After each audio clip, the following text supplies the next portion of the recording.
This week in the business of tech, all the AI stories with multiple Microsoft launches, OpenAI changes, Salesforce and Slack on the game, and more. Apple and Intel hint of the future, Canalys data on MSP tool vendors, ScalePad's acquisition, the cost of technical debt, CrowdStrike on cloud exploitation, the state of the channel 2023, and even some data on SSD failure rates.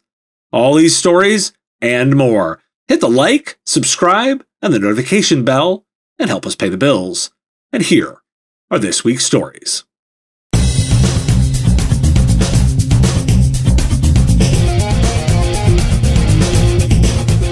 Let's catch up on all the latest AI developments. OpenAI has announced that third-party developers can integrate ChatGPT into apps and services via an API, and that doing so will be significantly cheaper than using its existing language models. Company is making Whisper, its AI-powered speech-to-text model, also available through an API, and making some changes to its developer terms of service. OpenAI has announced any data submitted through its API for service improvements will not be used as AI model training unless a customer organization opts in.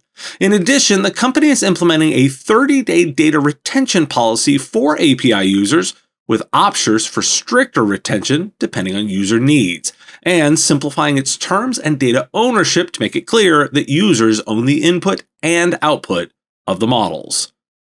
Microsoft released a new model, Cosmos 1, that can reportedly analyze images for content, solve visual puzzles, perform visual text recognition, pass visual IQ tests, and understand natural language instructions.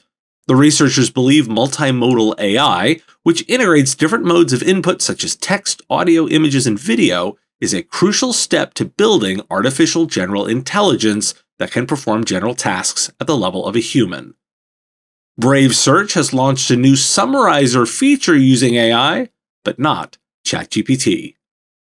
In the Bad Things Can Happen department, researchers determine that AI chatbots are currently easily influenced by text prompts embedded in web pages.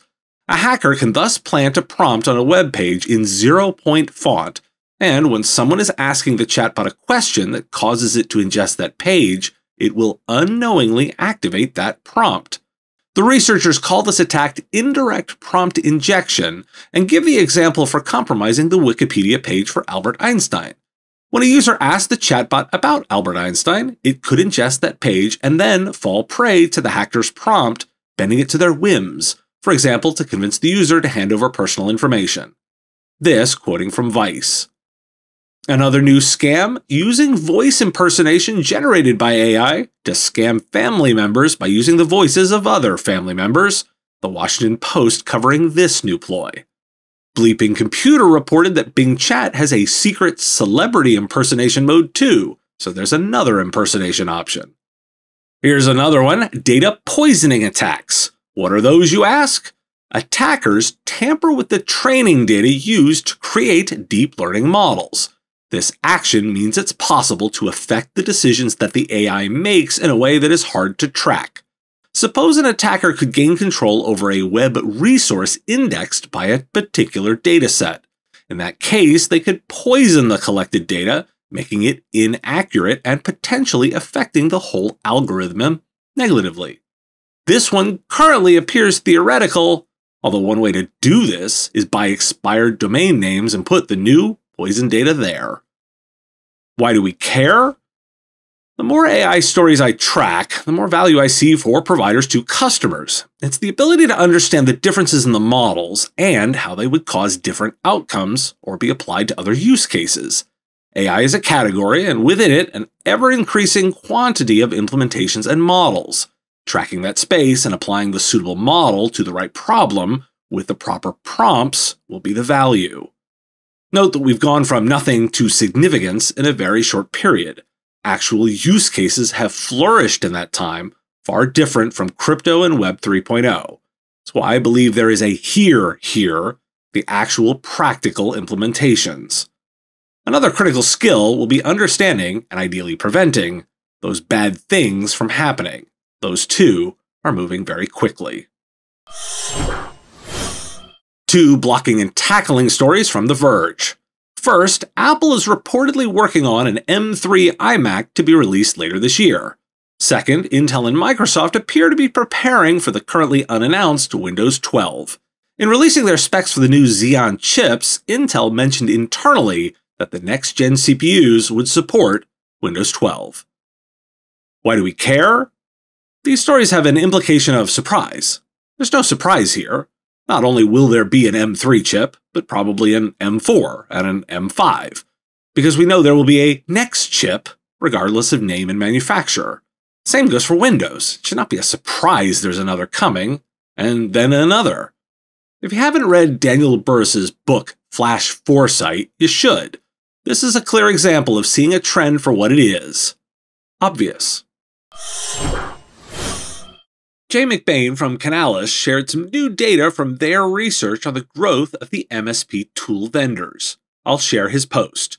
Quote, as a potential bellwether to the slowing MSP market, PSA and RMM platform vendors have dropped into high single-digit growth for the first time in memory. Note, we still separate the Datto and Kaseya brands for purposes of year-over-year comparison. ConnectWise has 24.2% market share with 6.1% growth year-over-year. Enable with 16.2% market share and 6.6% growth year-over-year. Kaseya was 7.7% market share and 9.2% growth year-over-year. Datto at 7.6% market share with 9.4% growth year-over-year, and all the others at 44.3% market share and 10.1% growth year-over-year. That totals 8.5% growth year-over-year. Other notable industry analysis by his colleague Robin Odie. First, cost-cutting is underway, driven by PE-backed boards. 2023 budgets are reduced and key personnel layoffs. Second, end customer demand still robust across managed services and cybersecurity. Third, RMM 3.0 is high on the agenda, with ConnectWise's integration of ChatGPT and OpenAI into the ISO platform as one example of the automation possibilities. Fourth, Enable and Kaseya announced broader distribution agreements and global expansion initiatives. And 5, Kaseya is losing some partners post-acquisition of Datto, although growth numbers remain best in class. They're hearing from partners moving to NinjaOne, Synchro, Atera, and SuperOps.ai. Why do we care? Jay is indicating this is a potential to slow in the MSP market. I'd argue it's a slowdown in the MSP tools market. Why? Because the core product of these companies is a zombie, dead product walking. It's not surprising that yesterday's toolset, driven by private equity investment strategies, is not the wave of the future. Instead, let's consider a cluster of companies more like Acronis, with a security-focused management platform, or Nerdio, with a cloud-based management platform, Auvic with a network-focused management platform, or ScalePad with a configuration-based management platform. And, speaking of ScalePad, every 3 years, Carl Palachuk and Small Biz Thoughts bring you a spectacular 2-day online conference, and they do it right. Mark your calendars and plan to join on May 17th and 18th at the SMB Online Conference 2023. 2 full days of content, more than a dozen speakers, a special Killing It Live podcast recording, and much more. Save $100 by registering today at smbonlineconference.com. I'll see you there. ScalePad has purchased ControlMap, which makes compliance automation software. Quoting from Channel Pro. ControlMap's application comes with over 30 built-in connectors that automatically aggregate data on user account access, privilege access, MFA configuration, and assets such as databases and endpoints. Supported platforms include Amazon Web Services, Microsoft Azure, and Google Workplace, HR applications from ADP and others, and identity and access management systems like Azure Active Directory and Okta. Why do we care? ScalePad had just bought Cognition 360, a BI platform, and at the time, I noted they were becoming an analytics platform. I stand by that assessment. Squint, and you can see a management platform focused on configuration settings. Are they the right company? Time will tell. I do love the strategy. New analysis on the labor market from Axios. Quote, unit labor costs, or how much a business pays workers for a single unit of output, rose at a 3.2% annualized rate in the final quarter of last year, according to revisions released by the Labor Department. That came in part because of a downward revision in worker productivity. Unit labor costs rose much faster than the initially reported 1.1%, but the rate of increase slowed consistently throughout 2022. In the first quarter of the year, for instance, unit labor costs rose at an 8.5% annualized pace. The numbers reflect both labor measurements, like wages and how many hours were worked, and the nation's economic output. In the first half of the year, economic growth was sluggish, even alongside a booming labor market, resulting in ugly productivity and labor costs. But that flipped some in the second half. GDP rebounded and some steam came out of the labor market, helping lift the productivity figures.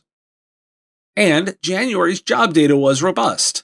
517,005, a decade low in the jobless rate. We're expecting more color on that data soon.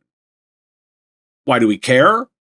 Strong job data and robust productivity data. For me, it's an indication of worker power right now. Each worker is valuable, and there are fewer of them.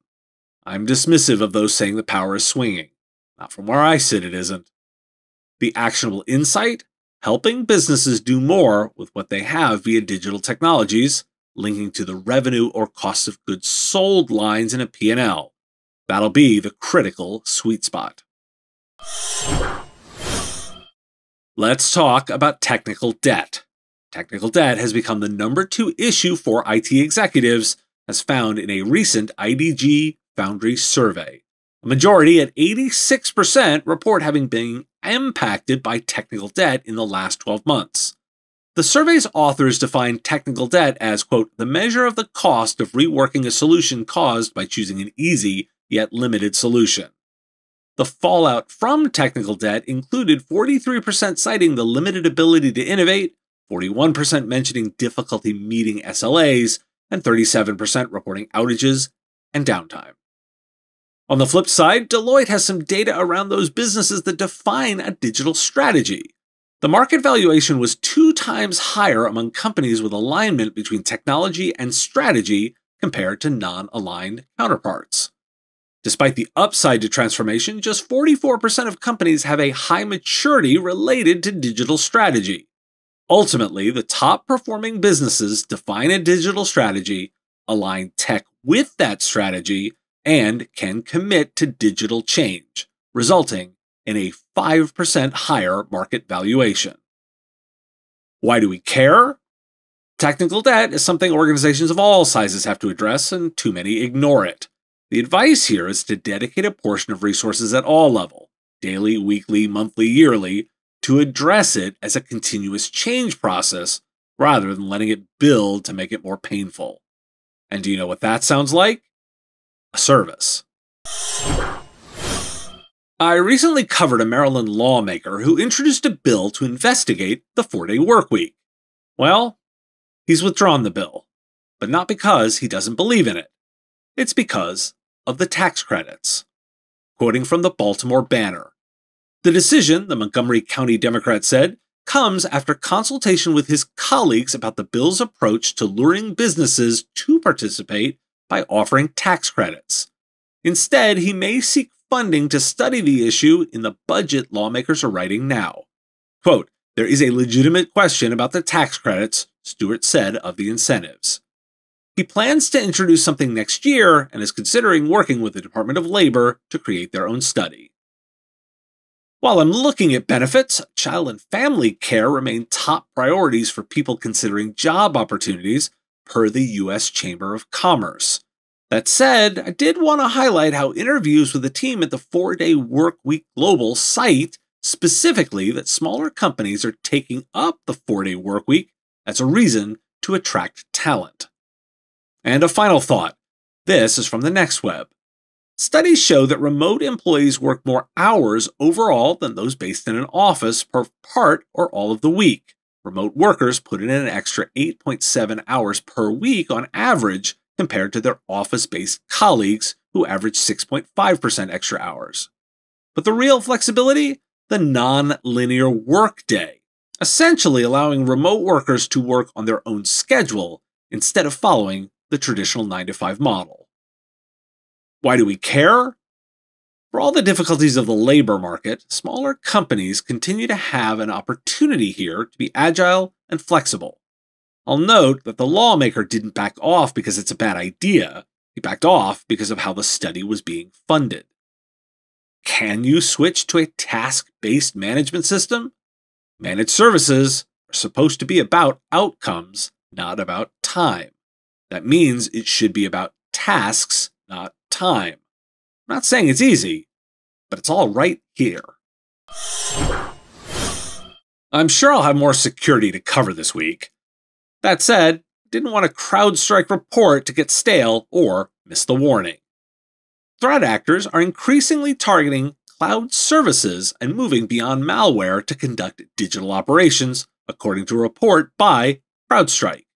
The firm found that, quote, the number of observed cloud exploitation cases grew by 95% year over year in 2022, with threat actors using a broad array of tactics, techniques, and procedures, such as misconfigurations, credential theft, and the like, to compromise critical business data and applications in the cloud. Cyber espionage groups affiliated with the Chinese government account for a growing share of these overall attacks. That means attacks exploiting cloud systems nearly doubled in 2022, and the number of hacking groups that can target the cloud tripled last year. Why do we care? Yesterday, I mentioned the changes in the type of management products to consider for the future. Well, here's why. The needs of the cloud are different from those of on-prem, and the threats are too. The enemy is getting smarter, so factor that into your plans. Channel Pro has released its State of the Channel Survey 2023, quoting the analysis. Revenue and profit growth slowed somewhat in 2022, but channel pros are still doing well overall. Last year, 38% of channel firms witnessed a rise in revenues, down slightly from the 40% who saw revenue growth in 2021, while 45% saw little change and only 18% witnessed a decline in revenues. Not surprisingly, profits tracked at nearly equal levels. 37% grew their bottom lines, down slightly from 42% the previous year. It's a trend that will likely continue. Altogether, 87% of respondents believe that revenues will remain stable or improve over the course of 2023. Just over half, at 52%, expect the number of employees to remain the same, again, up by about 8% from the previous year, while an impressive 43% are predicting a need to hire additional staff. Only 5% say that their employee count will drop. And this section, a 2022 report from Precedence Research found that the global managed services market is growing by about 12.6% annually, and it will reach $757 billion by 2030. Yet many channel pros are struggling to make this transition. Last year's survey found that 24% of respondents earned less than 10% of their annual revenues through managed services. That number jumped to 43% in this year's results, and only 11% earn 75% or more of their top line through monthly recurring revenue, down slightly from 16% last year. What's more, just 34% see their revenues increasing through managed services in the year ahead, while a resounding 61% expect it to remain the same. And this passage. While only 9% currently earn 75% or more of their revenues through various cloud computing products and services, 39% fall into the range of 25 to 74% of their revenues deriving from managed cloud services. More telling is the fact that 40% see their share of cloud revenue growing in 2023. Why do we care?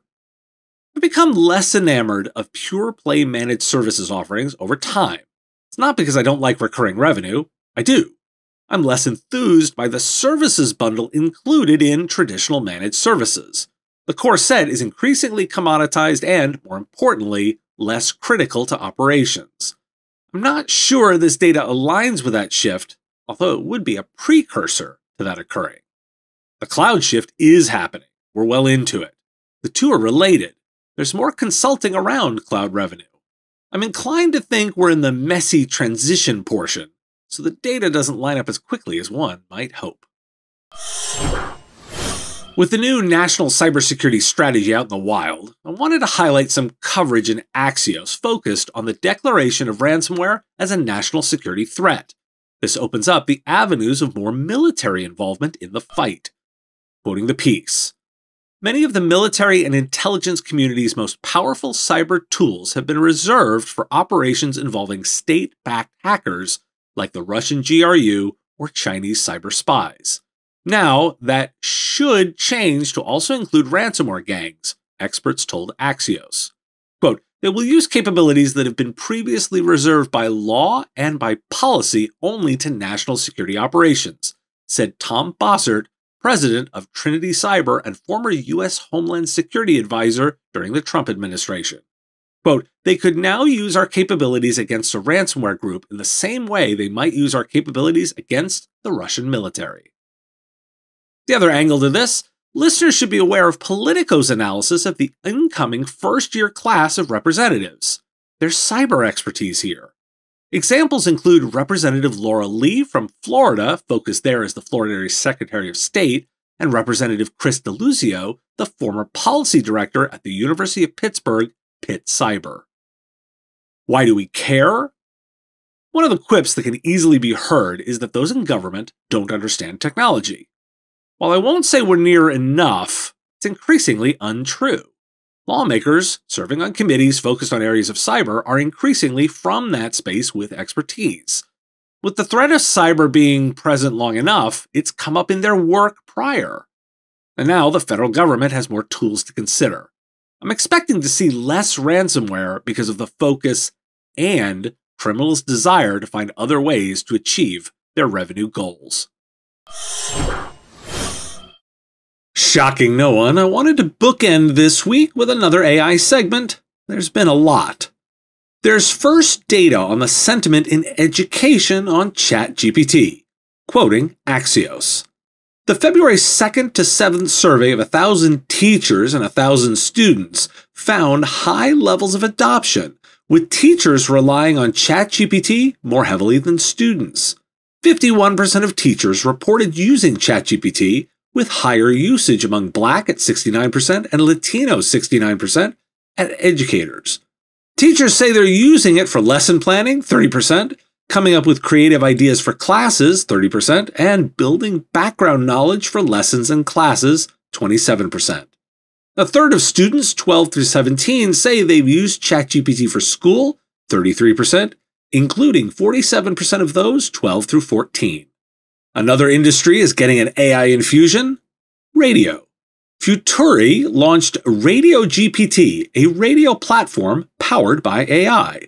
It scans online news sources and social media to identify topics and trends in local markets, generates scripts for broadcast, and delivers those on air by AI-generated personalities. Microsoft is making ChatGPT available in its Azure OpenAI service, allowing integration for developers and businesses. The company has also integrated it with Power Platform, including Power Virtual Agent and AI Builder. And we're expecting more in a March 16 event focused on the future of work with AI. That's usually code for their productivity tools. They also announced an AI assistant, Dynamics 365 Copilot, for applications that handle